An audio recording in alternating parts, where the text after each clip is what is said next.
అటు శ్రీ విద్యా సంప్రదాయానికి, ఇటు అద్వైత సంప్రదాయానికి, అటు యోగ సిద్ధికి, మూడిటికి కూడా పతాక స్థాయిలో ఉండేటటువంటి గురువు దత్తాత్రేయ స్వామి. అటువంటి దత్తాత్రేయుల వారు గురువు. మీరు చూడండి, భగవంతుని యొక్క స్వరూపాలలో ప్రధానమైనవన్నీ గురుస్వరూపాలుగానే ఉంటాయి.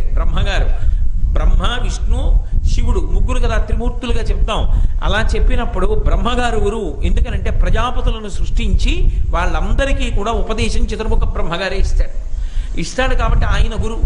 ఆయన లోకాలకన్నిటికీ ఇప్పటికీ కూడా లోకంలో ఒక మాట ఉంది, సన్యాసాశ్రమ స్వీకారం చేసి ఆ ఆశ్రమంలో తరించలేకపోయిన వాళ్ళు బ్రహ్మలోకంలోకి వెళ్ళి కూర్చుంటే బ్రహ్మగారి దగ్గర కల్పాంతం వరకు వేద పాఠాలు వింటుంటారు అని. కాబట్టి బ్రహ్మగారు గురువు, విష్ణువు గురువు, శివుడు గురువు, పరదేవత గురువు.